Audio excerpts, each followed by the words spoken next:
관계가 온전히 회복될 수 있도록 위해서 기도해 주시면 감사하겠습니다. 네, 오늘 함께 살펴볼 하나님의 말씀은요, 사도행전 14장 1절부터 7절의 말씀입니다. 이신 이산 거절감정이라는 제목으로 말씀 살펴보도록 하겠습니다. 우리 한 절씩 사도행전 14장 1절부터 7절 말씀 한 절씩 교독해서 읽겠습니다. 이에 이고니온에서 두 사도가 함께 유대인의 회당에 들어가 말하니 유대와 헬라의 허다한 무리가 믿더라. 그러나 순종하지 아니하는 유대인들이 이방인들의 마음을 선동하여 형제들에게 악감을 품게 하거늘 두 사도가 오래 있어 주를 힘입어 담대히 말하니 주께서 그들의 손으로 표적과 기사를 말하게 하여 주사 자기 은혜의 말씀을 증언하시니 그 시내에 우리가 나뉘어 유대인을 따르는 자도 있고 두 사도를 따르는 자도 있는지라. 이방인과 유대인과 그 관리들이 두 사도를 모욕하고 돌로 치려고 달려드니 그들이 알고 도망하여 루가오니아의 두성 루스드라와 더베와 그 근방으로 가서 같이 있습니다. 거기서 복음을 전하니라. 아멘. 우리 좌우에 계신 분들과 이렇게 인사하면 좋겠습니다. 믿음으로 산을 옮기십시오.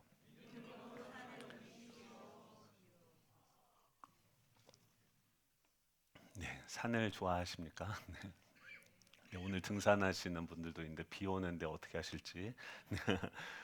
이 우리 삶을 살아가다 보면 산이 등장하죠. 그러니까 고난의 어떤 산이 등장을 합니다. 이 사도 바울처럼 선교 여행을 가고 전도 여행을 하면서 하나님의 영광을 경험하게 하여 주십시오. 또 오늘 하루도 삶에서 승리하게 해 주십시오. 막 이런 기도를 아침에 눈을 뜨면 하시지요.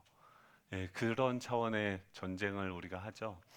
그러면 너무 좋은데 어떤 하나님의 영광을 바라보면서 영적 싸움을 하면서 이 땅에서 하나님의 뜻을 이루어가는 뭐 이런 거룩한 발걸음이면 좋겠는데 우리는 아침에 눈을 뜨면 벌써 어떤 생각합니까? 아이고 허리가 찌뿌둥하네. 오늘 비가 오나? 속이 안 좋네. 몸이 컨디션이 그렇네. 오늘 또 이런데 출근해야 되나? 야, 이번 달 카드값은 어떻게 감당하지? 애들 학원비는 어떻게 마련하지? 이런 자잘한 어떤 거룩하고 위대한 어떤 그 비전을 향한 거룩한 발걸음이라기보다는 굉장히 크고 작은 그런 어려움들을 우리는 일상 가운데서 마주하게 되죠. 직장에서의 스트레스, 가정에서의 갈등, 끊임없이 올라가는 물가, 불확실한 미래에 대한 불안, 이런 고민들이 우리의 일상을 채우고 있습니다. 지금 이 사도 바울은 어떻을까요? 사도 바울은 지금 전도 여행을 떠납니다. 13장에서 보면 얼마나 멋있게 출발을 합니까? 지금 안디옥 교회에서 최초로 선교사로 세움을 받았고 파송을 받았습니다. 그리고 이 버가 지역, 저번에 그림 기억이 나시죠? 이렇게 소환하면 그렇죠? 버가 지역으로 가서 배를 타고 거기서 안디옥으로 올라가는데 한 200km 정도 되는데 산을 이렇게 그림도 그려줬죠. 거대한 산이 있습니다. 그냥 전도를 하러 가는 길이 평탄한 지역이 아니라 아, 평균 고도가 1100m가 되고 최고봉은 3300m가 되어지는 엄청나게 높은 그 산이 그들을 가로막고 있었습니다. 사도 바울이 파송을 받을 때는 지난 주일날 예배를 드리고 나서 맞아요. 우리가 하나님의 아들이 하나님의 영광을 영원토록 즐거워하면서 그 하나님께서 이미 다 이루신 사실들을 우리가 누리고 그것에 반응하고 찬양할 것입니다 하고 벅찬 감격을 가지고 저 문을 통과합니다. 그리고 우리 일상으로 가죠. 그런데 그곳에 뭐가 있습니까? 아주 거대한 산이 있죠. 눈을 뜨면 또 하루를 저 산을 어떻게 넘어가는가, 또 어떻게 하루를 지냈는지도 모르고 나서 잠이 들고 골아 떨어지고 그 다음날 아침에 눈을 뜨면 여전히 그 산을 앞을 가로막고 있습니다. 200km가 되는 그 길을 걸어가야 되고 또 온몸은 풍토병이 와서 골골대고 믿던 동역자 마가는 힘들다고 떠나가게 됩니다. 이 사도 바울은 그런 일상의 무게에 짓눌리면서 어떤 생각을 했을까요? 거룩하게 아주 놀라운 하나님을 찬양하면서 처음부터 그랬겠죠. 아마도 사도 바울도 우리와 별반 다름이 없었을 것입니다. 하나님 왜 이런 어려움을 겪어야 됩니까? 이 고난이 언제 끝납니까? 제 믿음이 부족해서 이런 일을 겪는 것은 아닙니까? 라고 사도 바울도 그 하나님께 지금 그곳에 계시는 그 하나님께 이런 고난으로부터 오는 그런 어려움들을 토로했었을 것입니다. 이 성경은요, 이 사도 바울의 위대함을 기록하는 책이 아니라 연약하디 연약한 인간인 그 사도 바울에게 하나님께서 어떻게 그를 격려하시고 일으키시며 계속해서 그 길을 가게 하시고 그 고난이라는 산을 믿음을 통해서 옮기며 하나님의 영광을 나타내는 것인가, 이 하나님의 그 이야기를 기록한 책인 것이죠. 예, 오늘은 이제 그 이고니온에서 버가에서 산을 넘습니다. 안디옥으로 도착합니다. 안디옥에서 다시 이고니온이라고 하는 그런 새로운 지역으로 갔을 때 그 사도 바울의 사역에 대해서 소개를 하고 있습니다. 1절이죠. 우리 1절 같이 한번 읽어보도록 하겠습니다. 1절입니다. 이에 이고니온에서 두 사도가 함께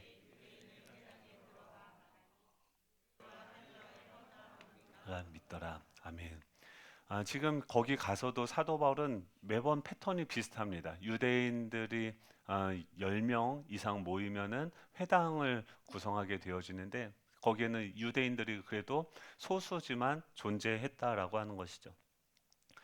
그곳에 먼저 가서 자신의 동족인 유대인들에게 먼저 하나님의 말씀을 전합니다. 그리고 나서 그들의 이 사도 바울이 가서 복음을 전한 것에 대한 반응, 그들의 반응을 이야기하고 있는데 유대와 헬라의 허다한 무리가 믿었다라고 이야기합니다. 가서 그 산을 넘고요. 우리가 원하는 결말은 이런 거 아닙니까? 그 산을 넘고 그 고생을 하고 마가가 나를 떠나가고 풍토병으로 골골대는 그 몸을 이끌고 그 회당에 도착을 했어요. 그리고 그곳에서 하나님께서 우리를 위해서 행하신 그 놀라운 일들을 증거하게 되는 거죠.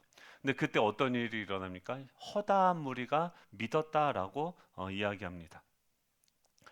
이런 반응이 일어나면 너무 좋죠. 근데 그게 끝이 아니죠. 그 다음 절 보면 2절에서 어떤 일이 일어납니까? 그러나 순종하지 아니하는 유대인들이 이방인들의 마음을 선동하여 형제들에게 악감을 품게 하거늘이라고 이야기합니다. 그 중에서 지금 허다한 무리는 엄청나게 많은 사람들이 믿는 거죠. 그런데 그 엄청나게 많은 사람들이 믿고 하나님을 찬양하고 너무나도 잔치를 벌일 수 있는 그런 상황인데 꼭 어떤 일이 일어납니까? 몇몇 사람들은 그거를 시기하고 질투하면서 우리 마음을 상하게 하는 그런 말들을 하게 되는 거죠. 그들은 순종하지 않는 유대인들이라고 얘기하고, 유대인들이라는 것은 소수의 적은 인원입니다. 그 인원들이 어떤 일을 하냐면 선동해서 그들을 일으키고 자극하여서 악한 감정을 가지도록 그들을 지금 흔드는 일들을 하는 것이죠. 여러분 교회 와서 또 여러분들이 어떤 일들을 하게 될 때 하나님의 일을 하게 되어질 때 우리가 경험하게 되어지는 산이 있습니다. 우리 일상에서 자잘하게 경험하는 그 산이죠. 첫 번째가 무엇입니까? 바로 사람들이 나에 대해서 악한 감정을 갖게 만드는 그런 말들이죠.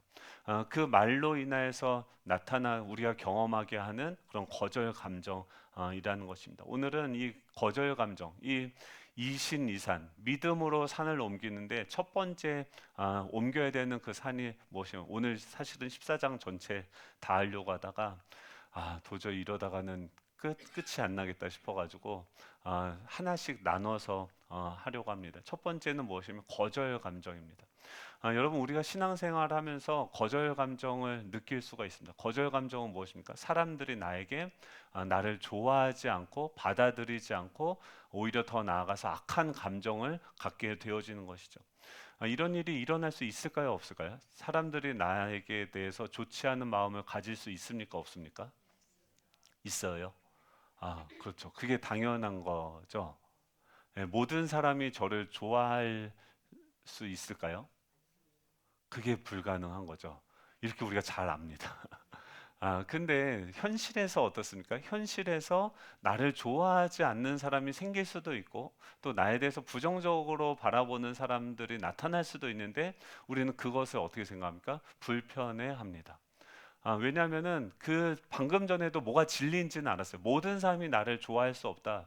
나를 환영할 수 없다. 나에 대해서 악한 감정을 갖는 사람들이 생겨날 수 있다. 그 원인이 나한테 있을 수도 있고 그 사람의 어떤 상처나 과거의 어떤 부정적인 경험 때문일 수도 있고 또 오해일 수도 있는 거죠. 여러 가지 원인들이 있고 그 말은 뭐냐면 우리는 날마다 살아가면서 수많은 그 거절들과 부딪히는 그런 삶을 살아갈 수밖에 없다라고 하는 것이죠. 그런데도 우리는 무엇을 기대합니까?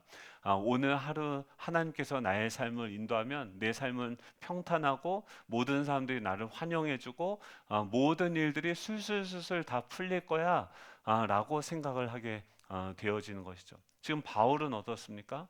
바울도 그런 문제가 발생했을 때 어떻게 그 문제를 풀어냅니까? 첫 번째는 예수님은 어떻게 하셨는가? 또 두 번째는 바울은 지금 오늘 본문에서는 바울이 주인공이니까 바울은 어떻게 예수님을 믿음으로써 그 거절 감정들을 풀어낼 수 있었는가를 살펴보려고 합니다. 첫 번째로 예수님은 어떻게 그 거절 감정의 산을 옮기셨을까요? 예수님이 이 땅에 오셨을 때 수많은 사람들이 예수님을 환호했지만 예수님을 거절하는 사람이 있었을까요? 없었을까요? 있었습니다. 많았을까요? 적었을까요? 많았습니다. 마지막에는 어떻게 됐습니까? 모든 사람이 다 예수님을 손가락질하고 예수님을 따르던 제자들마저도 예수님을 거절하고 십자가에 내어 주셨죠.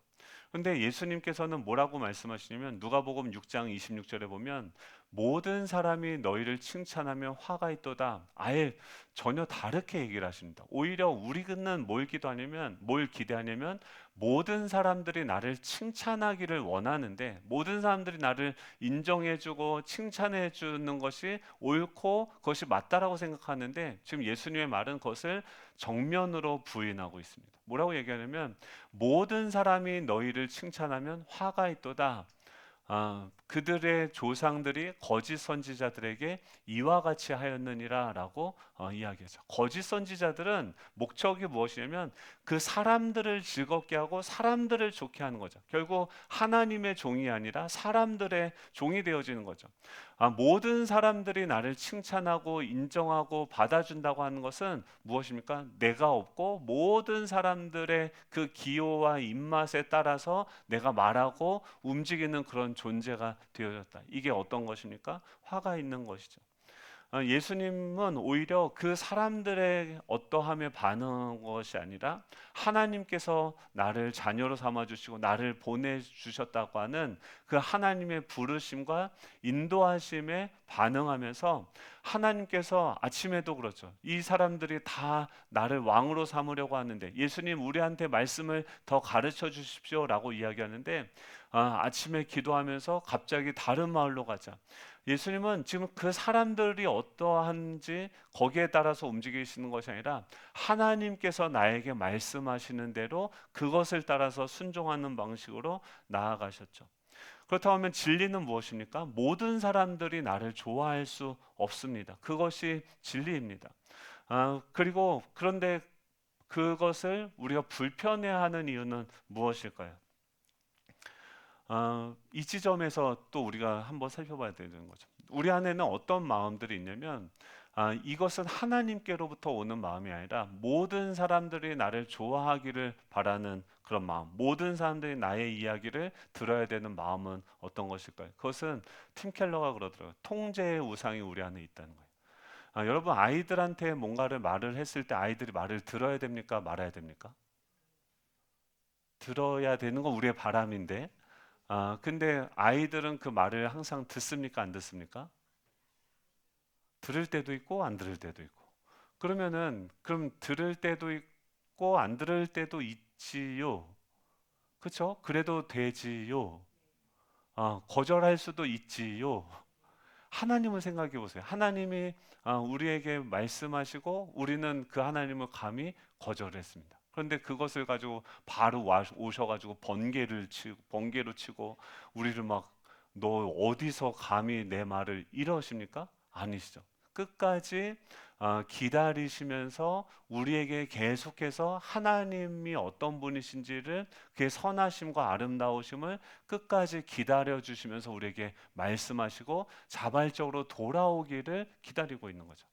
그런데 이 반대 하나님의 성품은 그런 것인데, 반대적인 성품은 어떻습니까? 사단은 어떻습니까? 너가 하나님이 돼야 된다라고 이야기하죠.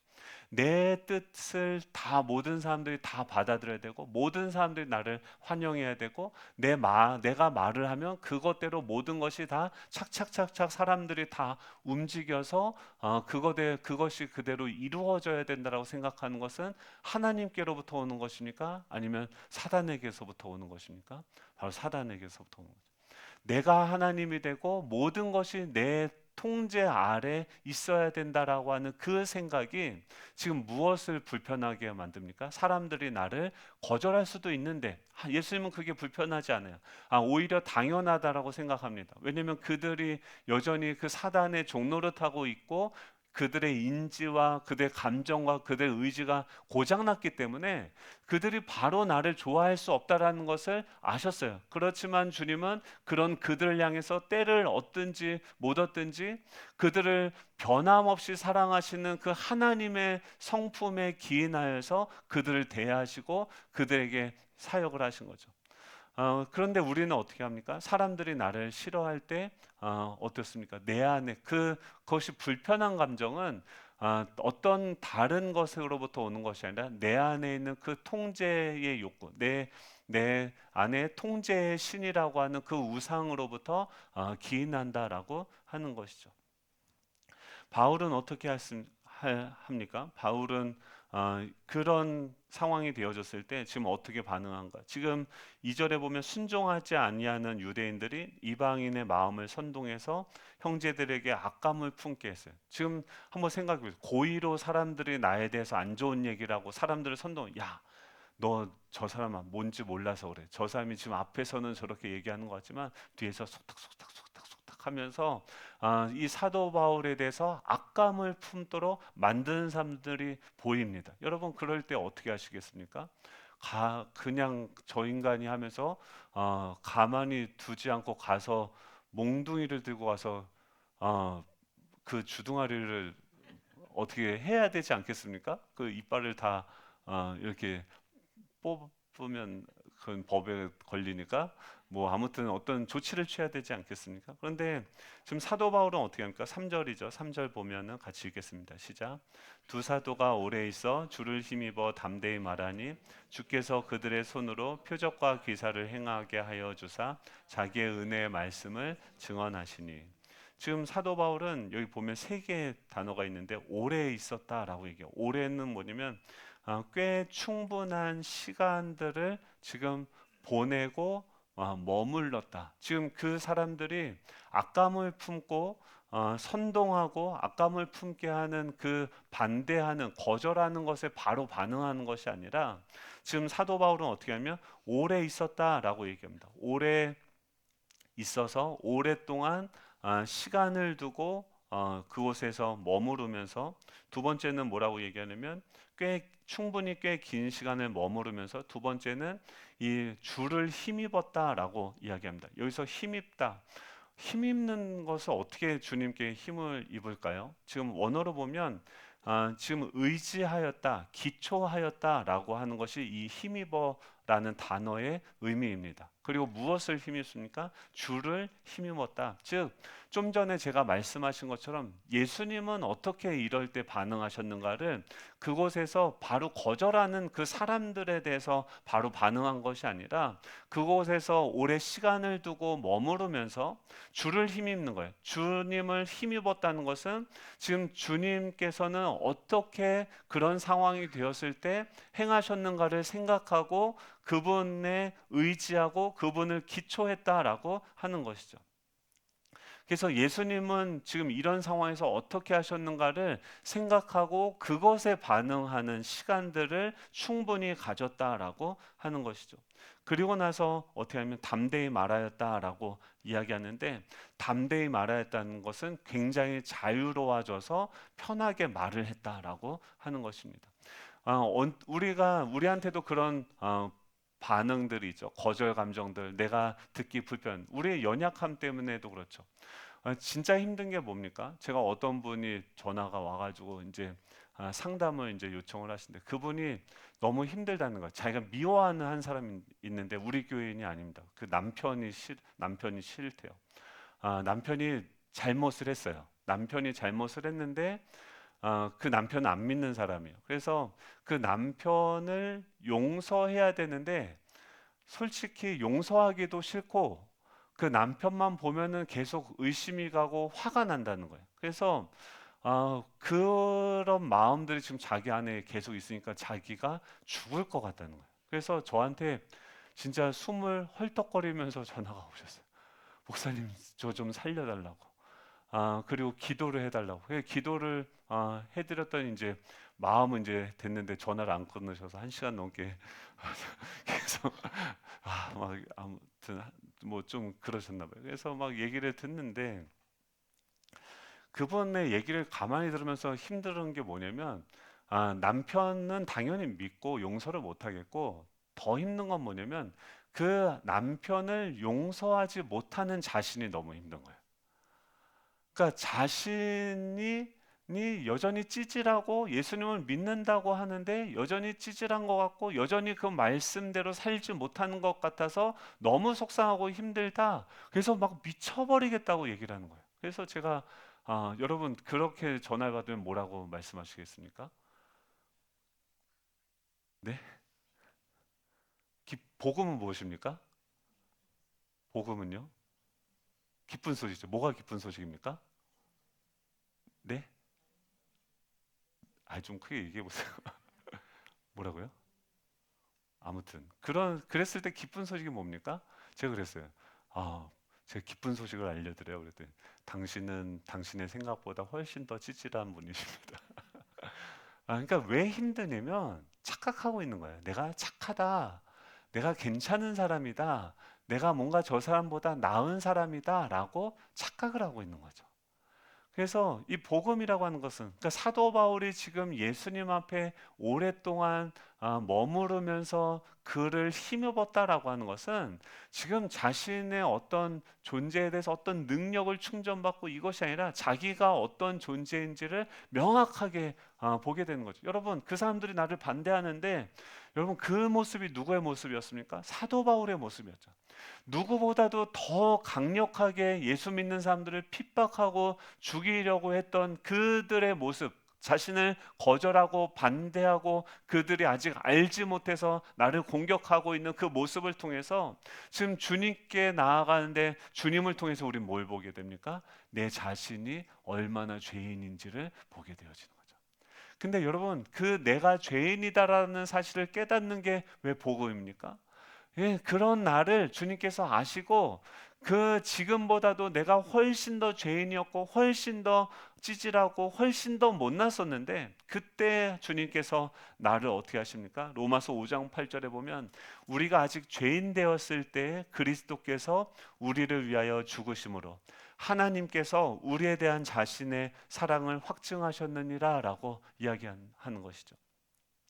우리가 뭘 변화되고 하나님한테 인정받을 만한 어떤 행위를 해서가 아니라 아직 여전히 죄인이고 여전히 찌질하고 여전히 또 용서해야 되는 거 알지만 그것을 하지 못해서 자기에게 좌절하고 있는데 주님은 그 훨씬 이전부터 그리고 훨씬 더 악하고 죄인이었을 때부터 우리를 사랑하셨고 그 사랑은 변함이 없고 그런 나를 위해서도 전부를 내어주시는 그 십자가의 사랑으로 나를 향해서 말씀하셨다는 거죠. 뭐라고 말씀하십니까? 내가 널 사랑한다. 내가 너를 이렇게 사랑한다 라고 말씀하시는 거죠. 그래서 요한일서 3장 1절에 보면 보라 아버지께서 어떠한 사랑을 우리에게 베푸셨는가 그래서 하나님의 자녀라고 일컬음을 받게 하셨는가? 우리가 그렇다는 거예요. 우리가 그 죄인이었는데 그런 우리를 하나님께서 그 십자가의 사랑으로 우리에게 그 사랑을 베풀어 주셨고 우리를 자녀 삼아 주셨고 우리가 그러하도다. 그러므로 세상이 우리를 알지 못함은 그를 알지 못함이라라고. 지금 그들이 나를 거절하는 것을 지금 무엇으로 보는 것이냐면 그냥 지금 하나님의 뜻, 하나님의 이름으로 나아가는데 그들이 지금 하나님의 일을 하는데 그들이 거절하는 것은 나를 거절하는 것이 아니라 나를 보내신 아버지를 거절하는 것으로 그는 보게 되는 거죠. 에베소서 1장 6절에서도 뭐라고 합니까? 이는 그가 사랑하시는 자 안에서 우리에게 거저 주시는 바 그의 은혜의 영광을 찬송하게 하려 하는 것이다. 여러분, 하나님께서 우리를 대하신 것은 우리는 그 사람보다 훨씬 더 죄인인 거죠. 그 남편을 사랑할 수 없어가지고 그리고 그를 용서하라는 그 말씀에 순종하려고 하다 보니까 죄인인 내 모습을 깨닫게 되어지고 내가 그 말씀에 순종할 수 없다는 것. 근데 이 남편은 예수님도 안 믿는데 나는 예수님을 믿는데 하나님의 사랑을 이렇게 받았다고 하는데도 그를 용서하지 못하는 모습을 통해서 실망하게 되어지는데 더 내가 죄인이고 더 내가 악하고 내가 더 별 볼 일 없다는 것을 더 깊이 깨닫게 되어지는데 그 내가 죄인 중에 괴수라는 것을 더 내가 얼마나 더 죄인인지를 더 깊이 깨닫는 만큼 우리는 무엇을 깨닫게 됩니까? 하나님의 사랑이 역설적으로 얼마나 큰지를 우리는 알게 되어지는 것이죠. 지금 이 사도 바울은 어떻게 그 자신을 거절하는 사람들을 에 대해서 반응하고 있습니까? 오래 있어요. 예수님께서 지금 이곳에 계시다는 것이 어떤 것인지 그분과 충분히 꽤 긴 시간을 그 머무르면서 그 주님의 사랑을 의지하고 기초하는 거죠. 여러분, 복음은 무엇입니까? 우리가 스스로 구원을 받는 것이 아니라 그분한테도 그렇게 얘기했어요. 아, 집사님도 남편을 용서 못하고 사랑하지 못하는데 저도 그렇다고.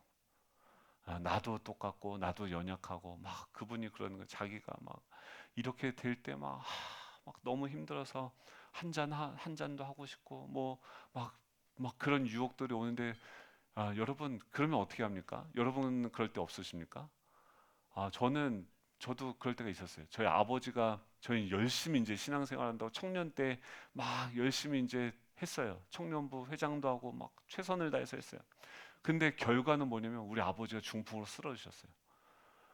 그때 제가 제일 먼저 한 게 뭔지 아십니까? 어떻게 해야 돼요?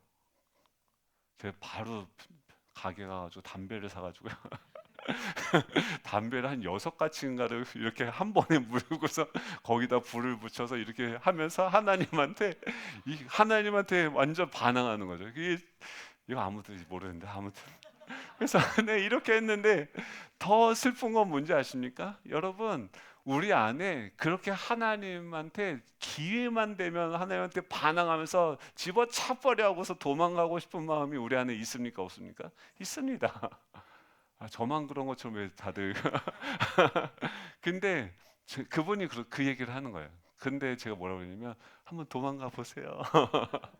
하나님이 우리를 붙드셨으면 절대 그 사랑에서 끊어질 수가 없어요. 제가 담배 6가지 물고 폈는데 숨을 못 쉬겠더라고요.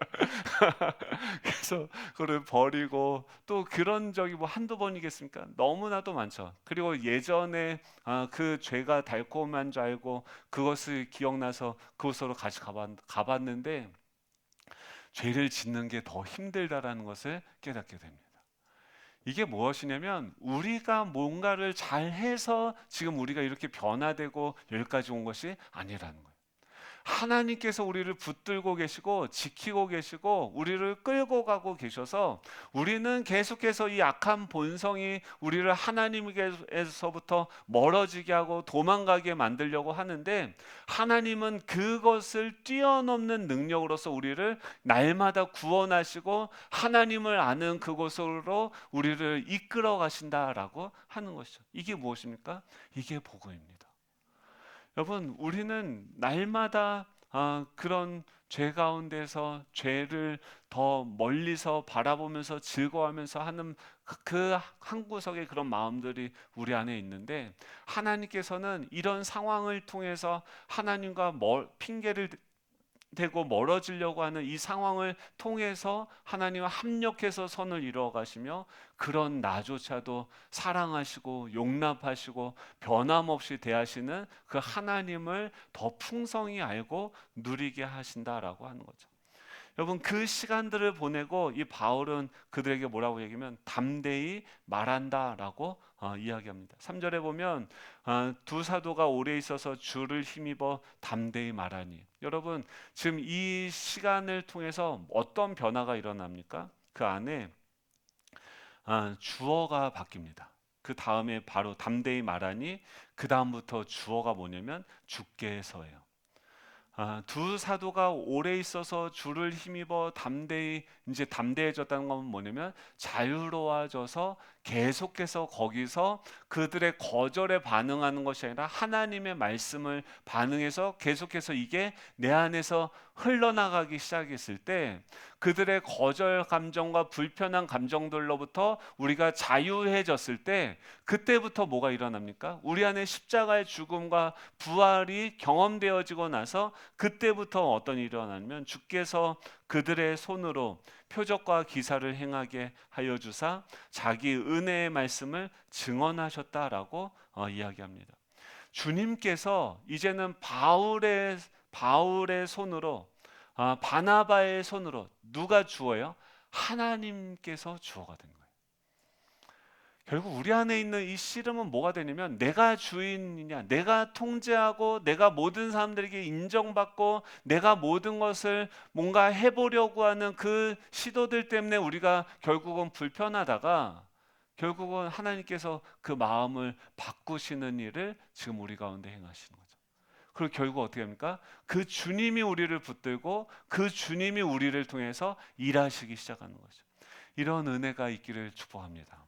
예, 그의 손으로 표적과 기사를 행하게 하여 주사 자기의 어떤 말씀이요? 은혜의 말씀을 증언하신다. 여러분 바울을 통해서 어떤 말을 하게 하시냐면 은혜의 말씀을 말하게 하신다라고 하는 것이죠. 그러자 어떻게 됩니까? 4절이죠. 4절 4절 5절 같이 읽어볼까요? 시작. 그 시내에 무리가 나뉘어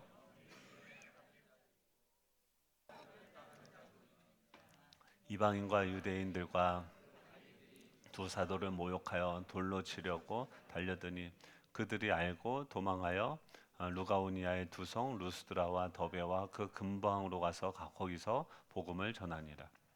여러분 그렇게 주님께서 우리 가운데 일하시는데 어떤 반응이 일어납니까? 또 두 가지 반응이 일어나요. 이 말은 뭐냐면 항상 이 두 가지 반응이 일어나요. 받아들이는 사람도 있고 거절하는 사람들도 있어요.